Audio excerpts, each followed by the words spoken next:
I have this theory that the new like animation that plays when you hit like on a YouTube video on mobile is just there to increase engagement. It's the exact same thing as when you like a post with the hashtag WWDC. Now Apple has to pay for the hashtag, but same idea. Anyway, yo, what's up? MKBHD here. So Apple's WWDC was today. It's their developer conference, so we know there's going to be a ton of software announcements, and there was.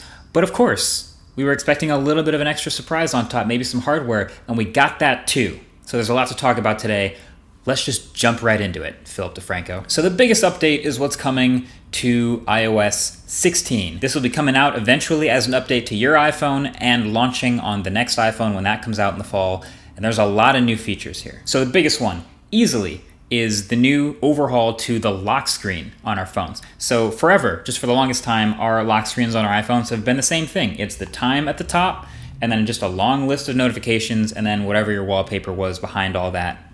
Fine. In iOS 16, the lock screen is way more, I think the word is personalized, which is actually not typical of what we see from Apple, but this is a really nice update here. So you can mess with not just the fonts and colors of your clock, which is cool, but it'll even play with your wallpaper a little bit. So if you have a portrait mode photo or something with depth in your wallpaper, that can look really cool.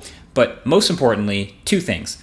One, notifications now will roll in from the bottom of the display. It's the opposite of Android right now. And that's much better for actually seeing your wallpaper, and it's much more reachable if, say, Apple is getting ready to sell a bunch of really big iPhones. But then also, two, widgets on the lock screen. That is some real personality on a lock screen. It's a welcome feature, of course. Not only that, you'll also be able to save multiple different lock screens with different wallpapers, different clocks, and different combinations of widgets, and save those lock screens. So then you can switch between those at any time. It's like swapping watch faces on your watch. But then you can also tie a lock screen to a focus mode. So if you have your sleep focus mode and you have your sleep home screen, you now also have a sleep lock screen with your sleep widgets and your sleep clock. And you can have your work lock screen and your do not disturb lock screen. All those things will be synced when you change your focus mode. They'll all have different wallpapers, different clocks, different widgets, whatever you want. That is personality. That is really nice. Music controls are also at the bottom now too, instead of being this massive, huge thing right under your clock in the middle. Oh, and there's now live updating notifications too. So you know how some apps will send you just a bunch of notifications as things update or as things change? Maybe a live score update, for example, sends you one after the first quarter and at halftime. Well, now there's a new feature called, what is it called? Live activities. But it's exactly what it sounds like. Now, one notification can continually update with the latest information instead of having a bunch of notifications from that one app. That is nice, and I know a bunch of apps that could use that update. So the lock screen is a big new thing in iOS 16. But then there's also a bunch of little features sprinkled within the rest of the OS too. One of them in Messages is you can now edit iMessage messages. So that is going to be hilarious. I kind of want to try to see if there's any sort of indicator next to the message that's been edited. I'll play around with this in the beta. I would say definitely get subscribed to see the videos on these new softwares when I actually get to play with them and dive into them deep and make my feature reviews. But yes, you will be able to edit iMessages, and you'll also be able to undo send, and you can also mark a thread as unread. And yes, I am a little bit salty that you can edit an iMessage before you can edit tweets, assuming that doesn't happen by fall. There's also a couple new SharePlay experiences to easily discover things you can watch together with someone, and they dramatically improved on-device dictation so you can move back and forth between voice and touch as you're typing something. This feature looks really cool. It actually looks very similar to what Google just did with the last version of the Pixel, which made the Pixel the best voice-to-text phone on the planet and really changed the way I use it. So I'm looking forward to seeing if this is as good as that. But that's a welcome feature. But then there's a couple other highlights. Do you remember live text, where you take a picture of a sign or anything with text in it, and you can always just highlight the text in that photo straight away? Well, they're bringing that to videos. So any video you take with text in it, you'll be able to pause and live select. And if that works well, that's going to be, I think, incredible. I mean, I feel like that's low-key unreal for students. Like, you just record your whiteboard after a lecture and it just makes your notes more useful. But then they took it another step further, and they also showed a demo of touching and holding a subject of a photo, and it lifts the subject into an object that you can copy and paste like text. That is That's amazing, obviously. It's pretty next level. It kind of just takes all the work out of like tracing something out and making it like a Discord sticker or something we would have used in the past. So that, again, I want to try it, but that seems amazing. Then Apple Maps adds multi-stop routing. Apple News adds more live sports coverage. They also overhauled the Home app in a way that I would very much like Google to copy with their Home app, with the organization and filter toggles at the top and live camera views. This is a really nice upgrade. But then that's pretty much it for iOS. Again, it's not, some huge visual overhaul. That's not what's happening with iOS updates anymore, even though it did happen with Android. But lots of, neat features stacked on top of each other. Boom, iOS update.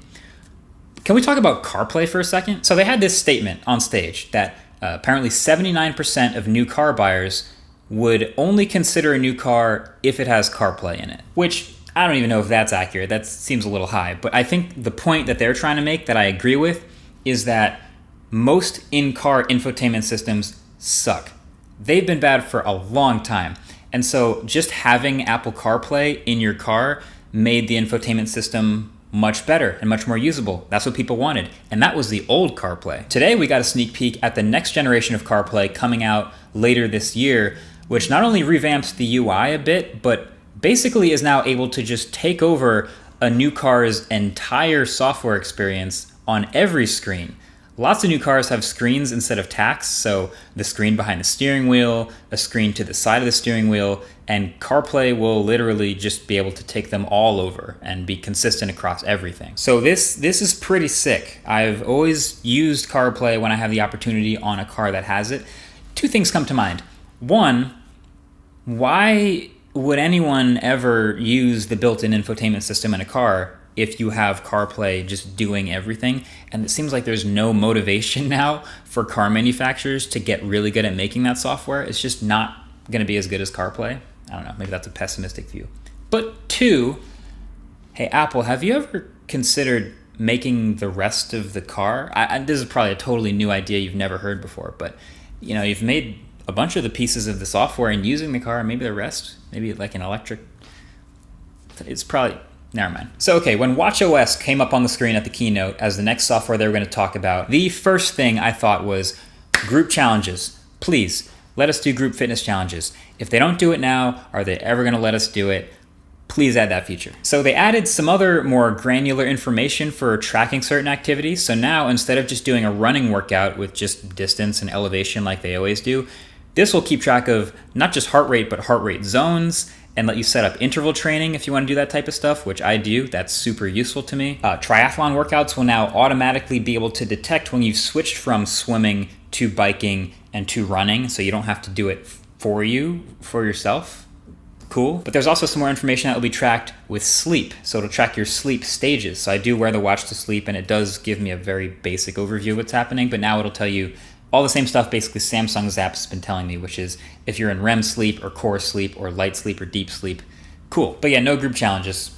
It never came up. They talked about fitness all the time, and you can actually close your rings with just an iPhone now and no watch. So they do want people closing their rings and feeling motivated by the rings, but yeah, no group challenges. There's got to be a reason they haven't added it yet, right? But then we got to our first bit of hardware at WWDC, which is the second generation of Apple Silicon in the Mac, the M2 chip. It is officially unveiled, and we'll get to hear all about it. Now, we knew the Apple Silicon transition because they told us would take about 2 years, right? So the only computer that hasn't transitioned from Intel stuff to Apple Silicon is the Mac Pro. That'll probably happen sometime in the next few months. We didn't get a teaser of it or anything, but that's the last one. But this M2 is basically just a second generation of the baseline bottom end of the Apple Silicon lineup. So M1 Pro and M1 Ultra are still higher end chips than this, but M2 is replacing M1. And it's interesting, this is the first time they're going to be able to compare a new Mac chip to themselves, to something that they've done in the past. So it'll be interesting to see what type of performance gains to expect. And there's some decent numbers. So it's a new generation, still 5 nanometer chip with 20 billion transistors, which is 25% more than M1. The unified memory bandwidth is now 100 gigabytes per second, which is 50% more than M1. It supports up to 24 gigs of unified memory, which again is 50% more than M1. And CPU performance is generally about 20% higher, while GPU performance is about 35% higher. And the media engine gets a huge upgrade as well. So while this is the lowest end chip in the lineup, this is absolutely going to get some claimed performance improvements over the M1. I could do a whole separate video on the graphs and the performance stuff. I might actually do that. Obviously, that's down the road. But you do need a new machine to put these new chips in. And so we got that too. Actually, we literally got two. But the one that most people are going to care about is the new MacBook Air.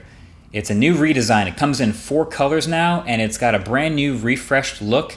It's not a wedge shape anymore. It's absolutely more flat, and it's looking much more similar in aesthetics to the other new MacBook Pros. It's still extremely thin, 11.3 millimeters thick and 2.7 pounds, and overall 20% less internal volume than the last MacBook Air, but it gets a new MagSafe port for charging on the left, along with 2 Thunderbolt ports. And on the right, there's a high impedance audio jack. The keyboard now has a full-size function row at the top with a Touch ID button, along with a new quad speaker setup and new microphones.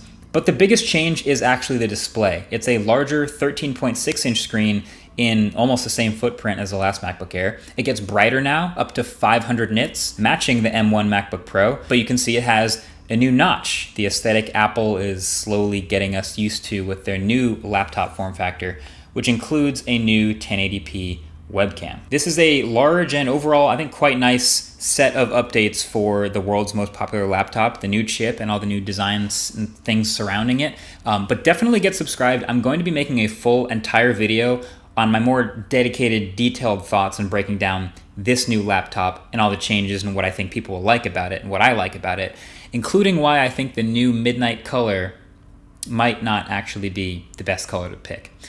But overall, really good laptop.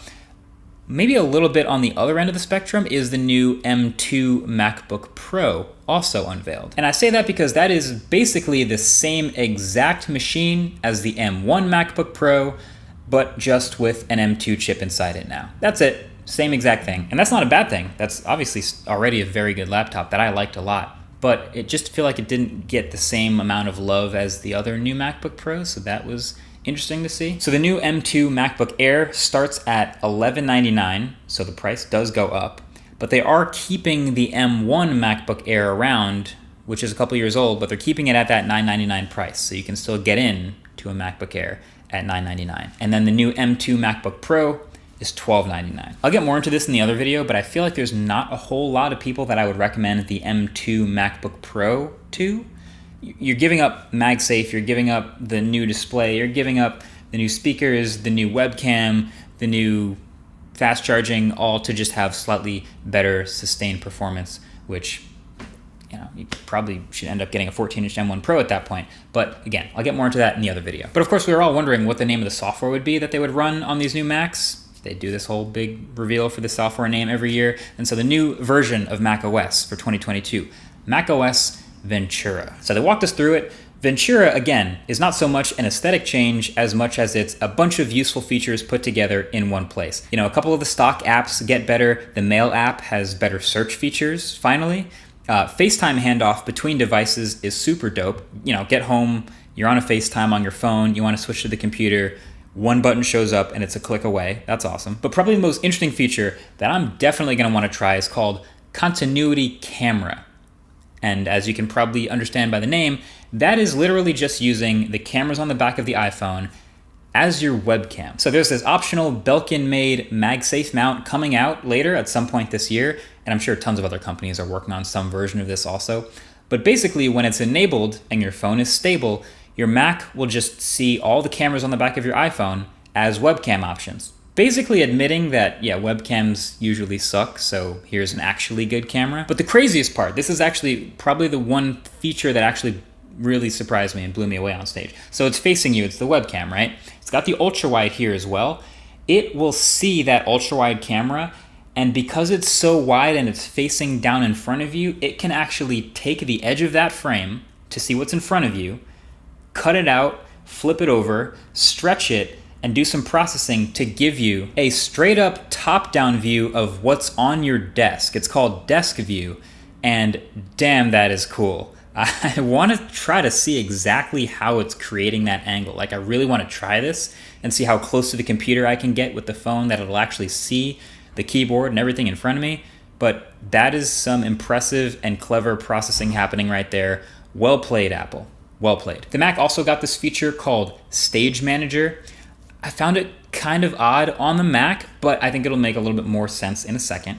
Basically, it's this side dock looking thing for your active windows, and it keeps the app or apps that you're working on front and center, so on stage. It's basically acting like another set of window management tools. I'm personally probably going to stick with Spaces the way I use that on the Mac already, but this feature is also coming to iPadOS 16, so the iPad gets this. So there were a lot of rumors, people talking about the iPad. Is it finally going to get this overhaul to be more of a computer? WWDC, that would be the time to do it. And this is kind of along those lines. So the M1 iPads will now let you extend your display onto an external display instead of mirroring, and then Stage Manager acts as a sort of window management system. So for the first time on an iPad, you can have overlapping windows and move them around like this and actually resize them. And you can also pair things up, move them off to the side, and have a total of up to 8 active windows open, 4 on the iPad and 4 more on the external display, all in the foreground. That is definitely something to keep an eye on. I like the way the iPad sort of slowly evolves towards being a more capable computer. It is frustratingly slow, but I think that's something I'm going to be giving a shot. I'm going to dive into the betas, get to know the features, and actually tell you guys if they're worth knowing about and using or not. But yeah, that's about it for new software stuff. That's iPadOS, and that's dub. Oh wait, one more thing. Sorry, I almost forgot. The iPad finally gets a weather app. Finally, they did it. They decided it was good enough. Yeah, I don't know if a calculator's happening anytime soon, but bravo, weather. So get subscribed to see the videos that I'm talking about that are also upcoming. Also, check out the link below. I did a masterclass. It's just been a long time coming that I actually am able to say that out loud. So if you want to, you can sign up. That window for signing up for it and everyone taking the class at once is now open. Super cool. And you also get a link, a discount if you sign up at the link below. So that's also below. That's all I got to say for this video. Stay tuned. Catch you guys in the next one. Peace.